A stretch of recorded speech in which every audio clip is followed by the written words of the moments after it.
तुमने पांडवों के मन में फिर से प्रतिशोध की आग भड़काकर अच्छा नहीं किया। ये तुम क्या कह रहे हो केशव? क्या इस अनर्थ के बाद भी मेरा चुप रहना उचित था?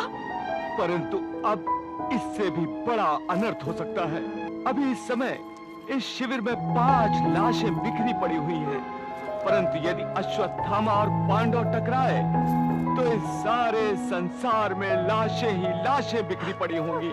मैं आप सबको समझाने की कोशिश कर रहा हूँ कि आप जिससे टकराने जा रहे हैं वो अश्वत्थामा इस समय क्रोध की अग्नि में अंधा हो रहा है। उसकी बुद्धि भ्रष्ट हो चुकी है।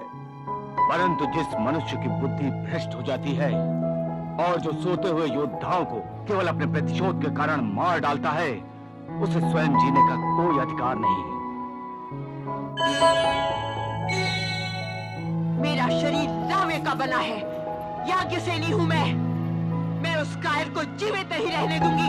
अपने पुत्रों के हत्यारे की हत्या कर दूंगी मैं। उस कायर को मैं परलोक भेजूंगा। मैं। नकुल, मेरे साथ रथ लेकर चलो। जो आज्ञा भरतश्री। रुक जाइए भीम भैया। भीम भैया।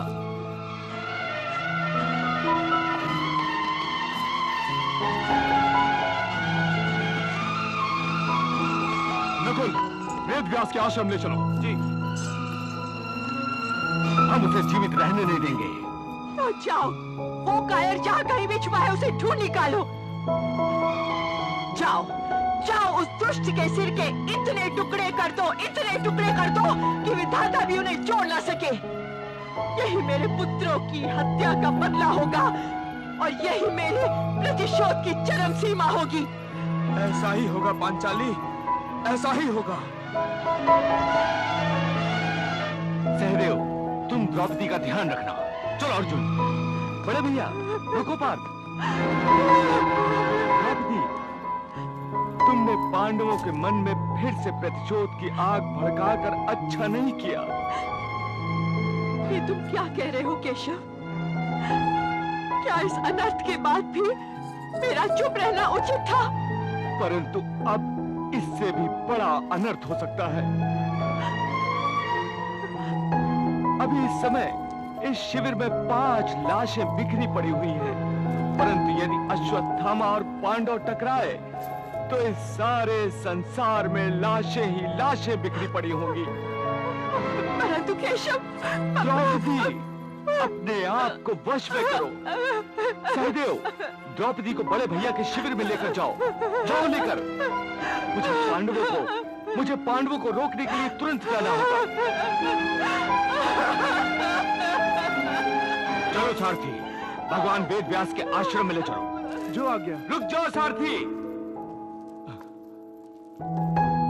वासुदेव, बड़े भैया, आप सब भी भीम भैया की भांति बुद्धि की बजाय क्रोध से काम लेने चले। जिनके पुत्रों का संहार अधर्म से हुआ हो, उनकी बुद्धि ठिकाने कैसे रह सकती है द्वारिकाधीश?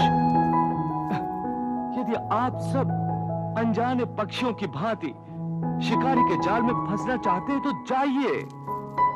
यदि आप सब अपने पुत्रों के हत्यारे को एक और विजय का अवसर देना चाहते हैं तो जाइए।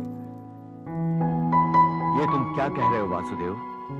मैं आप सबको समझाने की कोशिश कर रहा हूं कि आप जिससे टकराने जा रहे हैं वो अश्वत्थामा इस समय क्रोध की अग्नि में अंधा हो रहा है। उसकी बुद्धि भ्रष्ट हो चुकी है। परंतु जिस मनुष्य की बुद्धि भ्रष्ट हो जाती है और जो सोते हुए योद्धाओं को केवल अपने प्रतिशोध के कारण मार डालता है, उसे स्वयं जीने का कोई अधिकार नहीं। इसीलिए हम उसे दंड देने जा रहे हैं।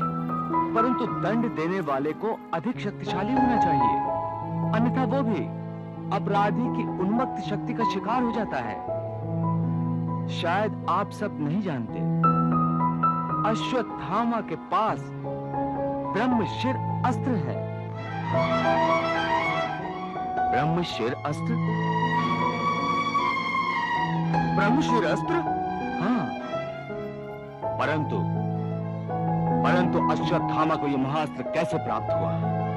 ये महाअस्त्र तो गुरु द्रोणाचार्य ने केवल मुझे प्रदान किया था।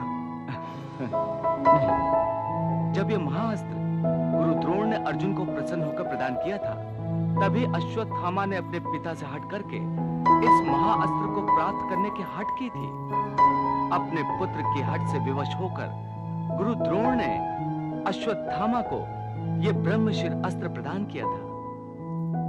जब उन्होंने यह ब्रह्मशिर अस्त्र अश्वत्थामा को प्रदान किया था, तभी उन्होंने उसे बड़ा जोर देकर कहा था, पुत्र अश्वत्थामा, ये एक महाभयंकर अस्त्र है, जिसे अस्त्र विद्या में ब्रह्मशीर अस्त्र कहते हैं। इस अस्त्र का प्रभाव इतना भयंकर है कि इसके एक बार प्रयोग करने से ही समस्त ब्रह्मांड जलकर राख हो जाएगा। जल, थल और आकाश में रहने वाले प्राणी, पशु, पक्षी, यहां तक कि पेड़ और पौधों तक का अस्तित्व समाप्त हो जाएगा।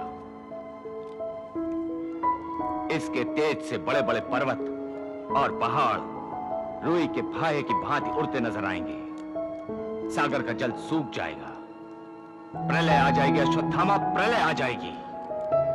इसलिए मैं महाभयंकर अस्त्र देने से पहले तुम्हें सावधान कर देना चाहता हूं कि इस ब्रह्मशिर अस्त्र को किसी लकड़ी के तुणीर में नहीं, बल्कि संयम के तुणीर में रखा जाता है।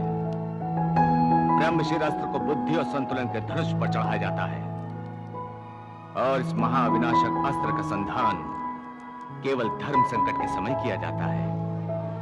अपनी निजी शत्रुता के लिए इसका प्रयोग कदापि नहीं किया जाता। यहां तक कि अपने प्राणों के संकट में आ जाने पर अपनी सुरक्षा के लिए भी इसका प्रयोग करना मना है। पुत्र, मैं तुम्हारा पिता हूं, तुम्हारे स्वभाव को अच्छी तरह जानता हूं। तुम बहुत भावुक हो और बहुत जल्दी उत्तेजित होकर अपना विवेक और संयम खो बैठते हो। यदि तुमने मेरी चेतावनी को न मानते हुए इस अस्त्र का दुरुपयोग किया, तो तुम्हें इसका भयंकर दंड भुगतना पड़ेगा। आप निश्चिंत रहें पिताश्री, मैं आपको वचन देता हूं कि मैं आपके निर्देशों का पालन अवश्य करूंगा।